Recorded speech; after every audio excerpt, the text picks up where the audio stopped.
At first glance, the Gruby family from Duncan, Oklahoma, represented an exemplary unit of society that could be set as an example to others. The town of Duncan, with a population of just over 20,000 people, was a place where everyone knew each other, and over the years, the Brutes had gained a reputation as people who could always be consulted and helped. John Gruby, the head of the family, ran the local newspaper, Marlow Review, where his wife, Catherine, also worked.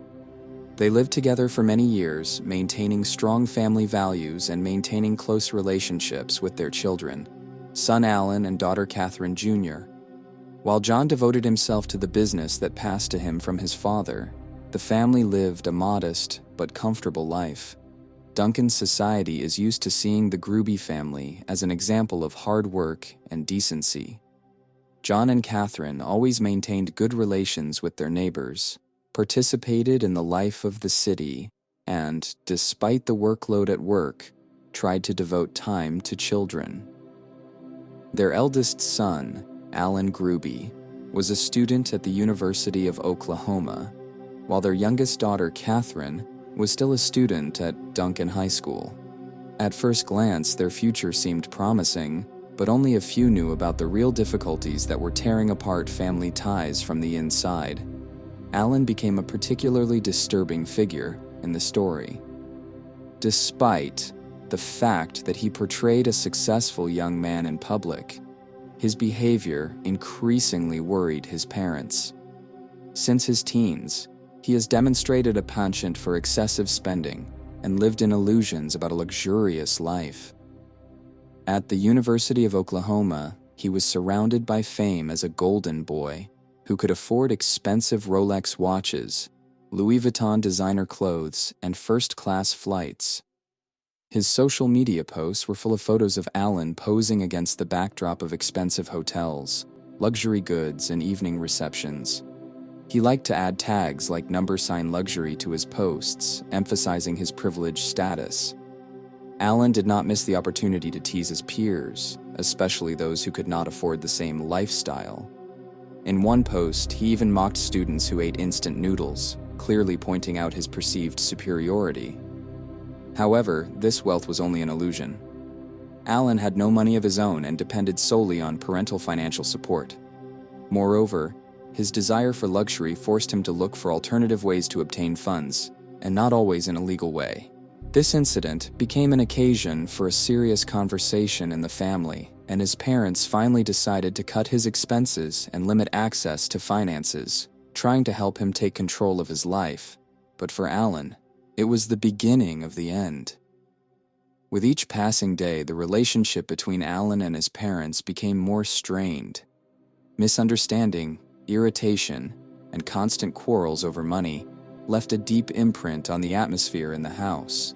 The tension culminated in a physical incident 2 years before the tragedy, when Allan attacked his mother during an argument about finances. This was a clear signal that the situation was getting out of control, but unfortunately, it went unheard. Housekeeper found their bodies in the kitchen 4 days later.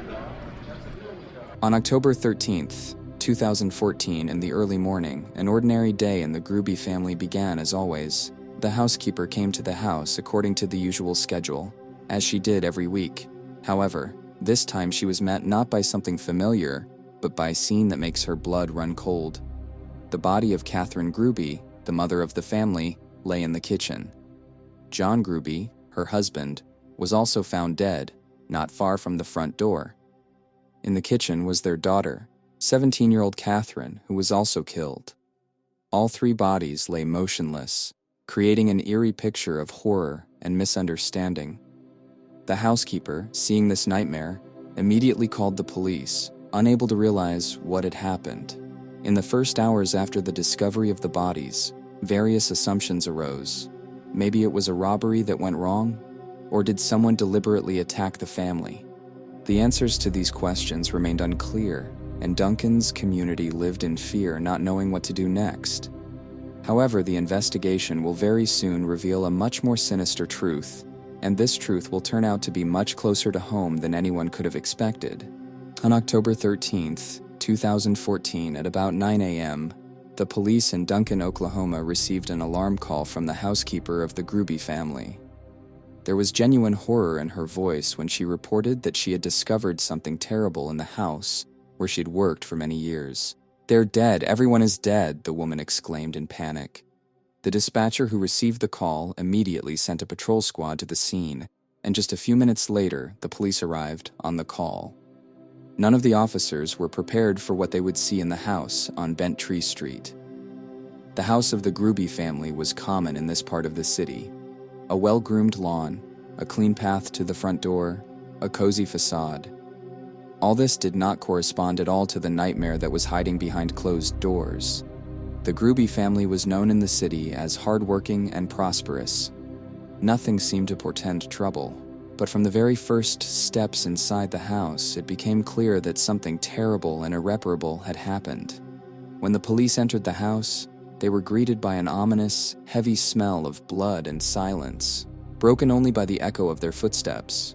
The kitchen was the first to come into view, usually a place where warmth and comfort reign, where the family gathers for breakfast.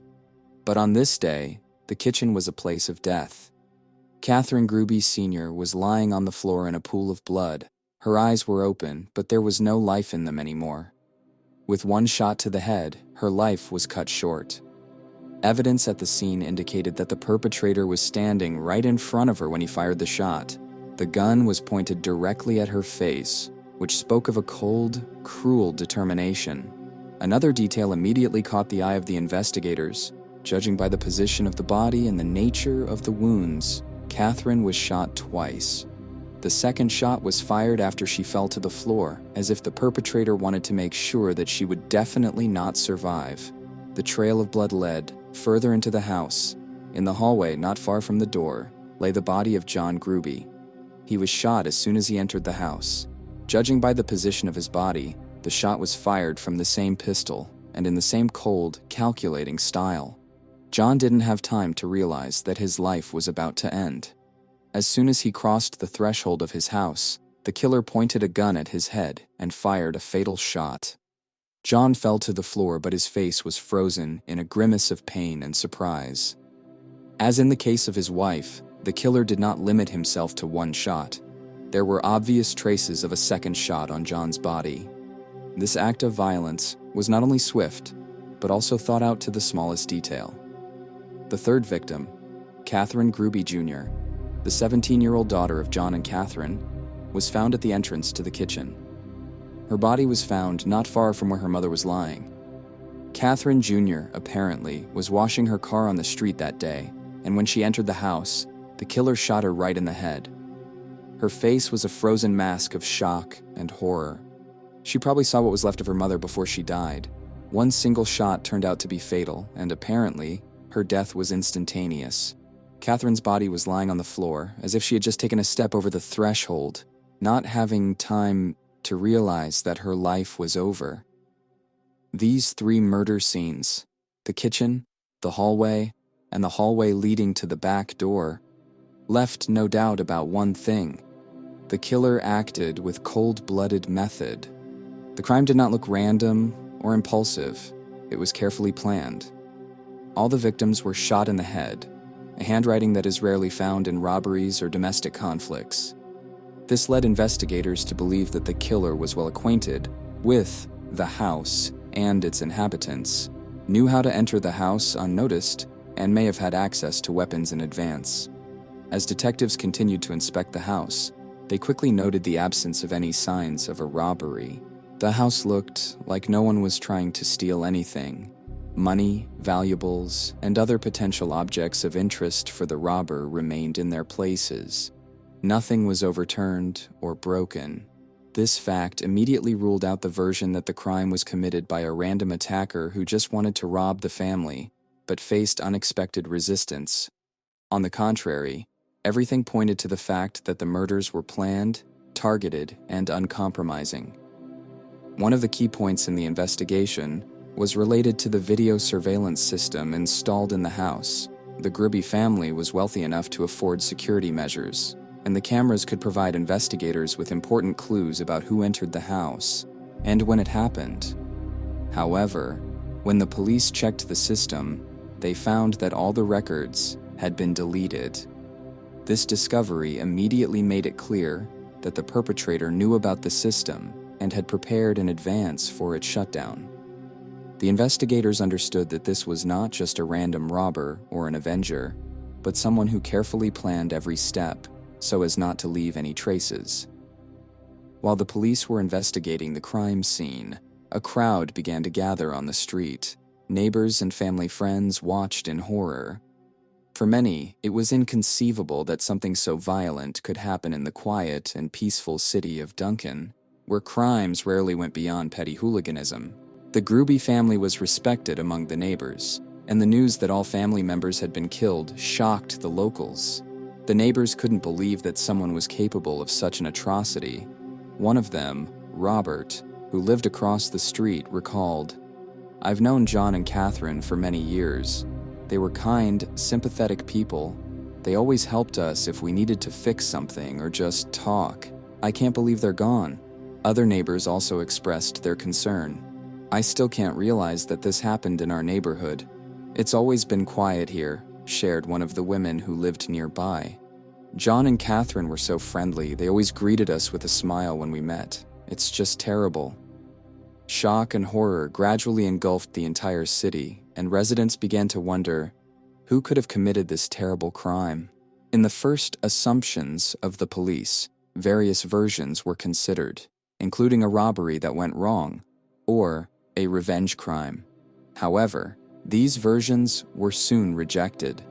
Too many facts pointed to the fact that the killer was not just an outsider. The perpetrator's actions were cold-blooded and purposeful, which meant that the perpetrator knew the family and was most likely close to it. Slowly but surely, the evidence began to point to one figure, Allan Gruby, the eldest son of the family. His behavior in recent months, his problems with the law and financial difficulties have become increasingly apparent to investigators. But before making final conclusions, the police had to carefully compare all the evidence. Allan Gruby, the eldest son of John and Catherine, immediately became the focus of police attention. His absence from the crime scene and the absence of any visible signs of a struggle on his part raised serious suspicions. Detectives began interviewing Allan's friends and acquaintances, trying to figure out where he was at the time of the murders, and soon disturbing details of his behavior over the past months began to emerge. Allan was known for his eccentric lifestyle among fellow students at the University of Oklahoma. Despite the fact that his family was not exceptionally rich, Allan created around himself the image of a wealthy young man who does not skimp on expensive purchases and travel. He often wore designer clothes, brands such as Louis Vuitton and Rolex, and did not miss the opportunity to highlight his success on social media by posting photos from expensive hotels, restaurants, and exclusive parties. It seemed that Allan lived in a big way, but soon the investigators found out that this luxurious life was just an illusion. Already in early 2014, Allan faced serious financial problems. His uncontrolled spending led to him taking out loans and even using his grandmother's credit cards without her knowledge. In January of that year, he was arrested for stealing her credit card and spent more than $5,000 on illegal purchases and travel. This crime not only led to his arrest, but also became a signal to his parents that his son's financial discipline had long been out of control. A key turning point for Allan came when his parents decided to restrict his access to family money. John and Catherine were worried about their son's constant debts and insatiable needs, which grew with each passing month. They decided to stop his financial support in the hope that this would make him think about the future and take responsibility for his life. But for Allan, this was not just an insult. It was perceived as a blow to his lifestyle, which he had built with such care and self-confidence. After the police examined Allan's financial situation in detail, it became clear that his debts by the time of the murder already exceeded several tens of thousands of dollars. He owed money not only to banks and creditors, but was also under investigation on charges of forging checks in the amount of more than $17,500. With each new piece of evidence discovered, the picture became clearer. Allan lived in a world where financial constraints were unacceptable to him. His lifestyle, dependence on money, and inability to cope with reality led him to a decision that was disastrous for the whole family. Allan's friends and acquaintances told investigators how he regularly boasted of his rich connections and showed disregard for those who could not afford such a standard of living. He wasn't shy about making snarky comments about students who ate instant noodles or those who couldn't afford expensive trips. However, soon after the investigation began, it became obvious that all this was just a facade. All the money that Allan spent so easily did not belong to him, but to his parents. And as soon as this financial support stopped, his world began to crumble. The police investigating drew attention to another important point. 2 years before the tragedy, Allan had already shown signs of aggressive behavior towards his mother. During one of the quarrels over money, he attacked Catherine, which became a wake-up call for the whole family. This incident was not made public and remained inside the family, but now, against the background of the tragedy, it has acquired special significance. More and more evidence indicated that Allan felt deep disappointment and anger towards his parents, blaming them for his financial difficulties. The sequence of events on the day of the murder attracted special attention of the investigators. Shortly after the bodies of John, Catherine, and their daughter were found, it became known that Allan had been arrested on another charge. He was detained by the police for possession of stolen property related to previous financial crimes. This arrest gave the police the opportunity to question him about the death of his family. And here, Allan started behaving strangely again. When Allan was informed of the deaths of his parents and sister, his first reaction seemed too dramatic and unnatural to the detectives. He began to wail loudly, shed tears, and repeat how much he loves his family. However, experienced investigators immediately noticed that his behavior looked fake. Unlike the typical reaction of a grieving relative, his emotions were too pronounced and did not correspond to the situation. Less than an hour later, his fit of tears abruptly ended, and Allan began answering questions with a cold and calm intonation, as if all his emotions had suddenly evaporated. With each new conversation with the police, Allan began to give more and more contradictory testimony. He got confused in details about his whereabouts at the time of the crime, changed versions of how he spent the day, and as a result, his stories became alarmingly inconsistent. The investigation continued to collect evidence, to strengthen the case, and make sure that all the details of the crime were fully understood. It was necessary to collect as much evidence as possible that would confirm that Allan was the killer, and that his crime was carefully planned. Immediately after Allan's confession, investigators began to reconstruct his movements on the day of the murder. They found out that after he shot his family, Allan took the CCTV footage that his father had installed and deleted it. He tried to cover up his crime by destroying potential evidence. However, his actions were so blatant that even when the recordings were deleted, this in itself became evidence. Moreover, Allan was unable to eliminate all digital traces. Cybersecurity specialists who helped the investigation were able to partially recover some data from the cameras, which made it possible to determine the approximate time of the crime. During the investigation, it turned out that after the murder, Allan, without showing much concern, left the house in a car that his father gave him, a bright red Jeep Wrangler, which immediately attracted the attention of neighbors. He headed towards the university where he took part in a student party that evening. Investigators interviewed several witnesses who confirmed that Allan behaved absolutely calmly at the party and showed no signs of stress or grief. This further strengthened the suspicion that he had committed the murder in cold blood and with a clear head, without remorse. Investigators also discovered that shortly before the murder, Allan had made a deal to sell one of the luxury items he was so proud of, his Rolex watches. The police obtained this information by investigating his bank transactions. The proceeds, as it turned out, went to partially repay his debts. However, this was only a temporary solution, and debt obligations continued to grow. This fact only confirmed the version of the investigation that Allan's financial problems were the main reason for his decision to kill his parents and sister, hoping for a quick inheritance. At the same time, the police examined the history of Allan's phone calls and messages.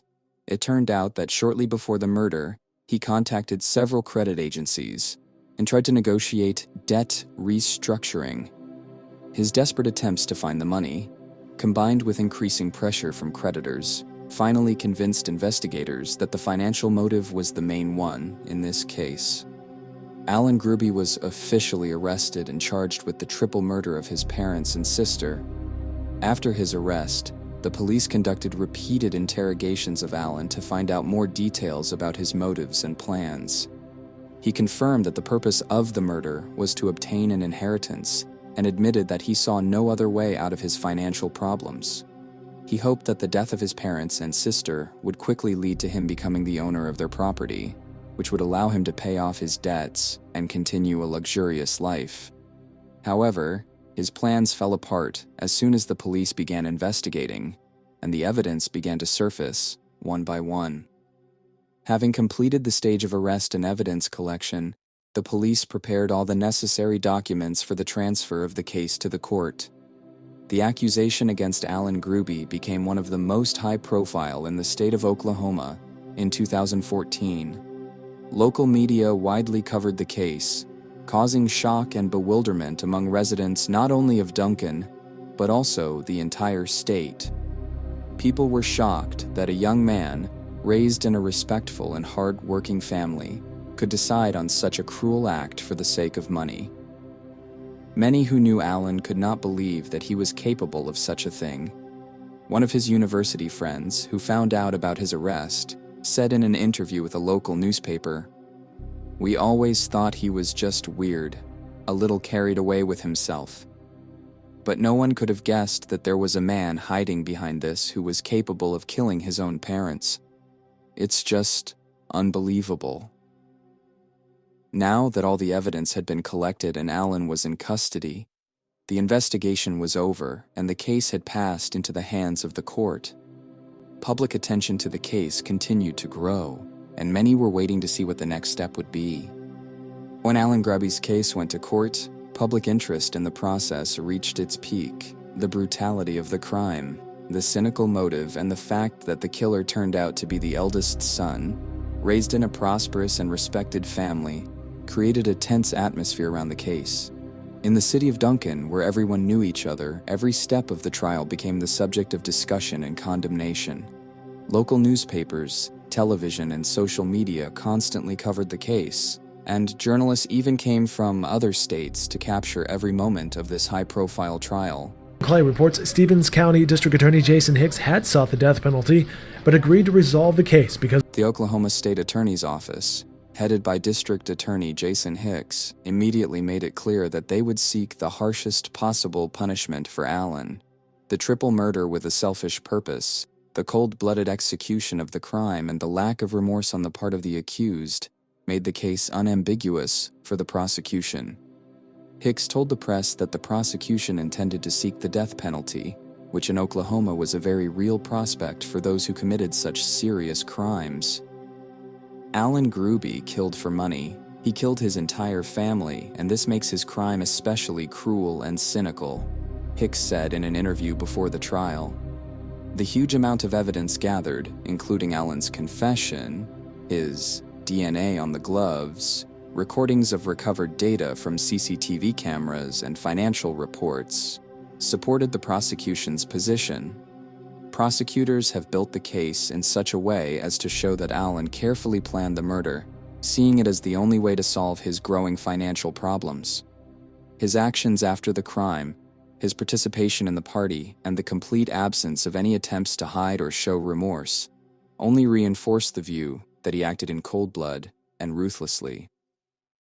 Allan's defense, represented by a court-appointed lawyer, tried to present the case in a slightly different light. The defense insisted that Allan acted under pressure and stress due to debts and possible bankruptcy, which led him to a mental breakdown. The lawyer tried to prove that Allan was not able to reasonably assess his actions at the time of the crime and put forward the possibility of leniency in the form of life imprisonment without parole instead of the death penalty. However, this line of defense looked weak. especially against the background of clear and irrefutable evidence. Allan Gruby himself remained calm and cold throughout the trial.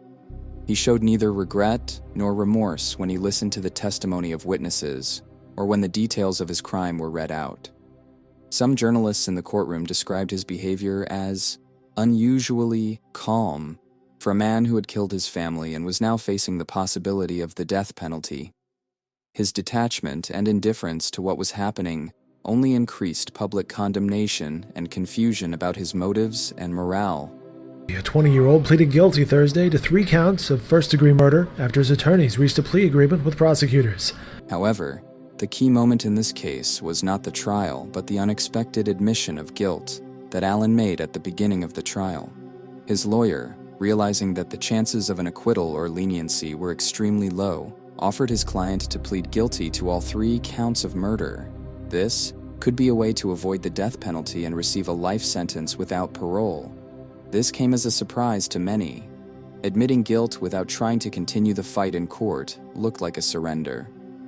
Nevertheless, it was a strategic step that would allow Allan to avoid the most severe punishment, the death penalty, which the prosecutor's office was going to demand. However, not everyone was ready to accept this outcome.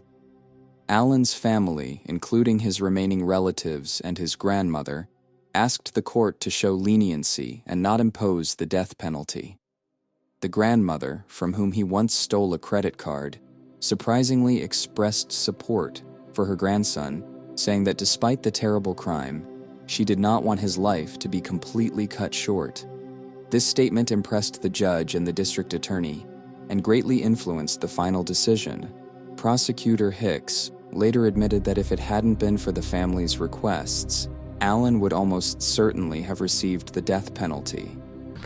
Gruby was sentenced to life in prison without the possibility of parole. As a result, after pleading guilty, the court sentenced Allan Gruby to 3 consecutive life sentences without parole. This meant that even the theoretical possibility of ever being released was ruled out. The judge ruled that Allan would be isolated not only from society, but also from the media. This decision was made in order to prevent the possibility that Allan could make money from his crime by making a deal to create a book, film, or interview that could bring him any benefit. The end of the trial left mixed feelings among residents of Duncan and the entire state of Oklahoma. On the one hand, many were satisfied that Allan had received the punishment he deserved for his crimes. On the other hand, the fact that he escaped the death penalty caused a mixed reaction. Some believed that life imprisonment without the possibility of release was a fair sentence for a man who had killed his family, while others believed that Allan deserved a harsher punishment for his actions. Prosecutor Hicks said in an interview after the verdict, "This case has shown that greed and selfishness can destroy even the strongest family ties. We must all remember that human lives are priceless, and no amount of money can justify murder." His words resonated with many who followed the case. After the completion of the trial, Allan Gruby was transferred to a high-security correctional facility where he was supposed to spend the rest of his days. The court's decision was the last point in a case that shocked the entire state and left an indelible mark on the memory of those who witnessed this tragedy. The Allan Gruby case has become a vivid example of how an unrestrained thirst for material well-being and financial irresponsibility can lead to catastrophic consequences. This crime shocked society not only by its cruelty, but also by the fact that the motives of the murderer were selfish, aimed solely at obtaining an inheritance. Killing for money is one of the lowest manifestations of human nature, and this case has shown how dangerous the consequences can be if internal conflicts, envy, and greed remain unresolved. In this case, this price turned out to be too high. The lives of an entire family were cut short on one fateful day.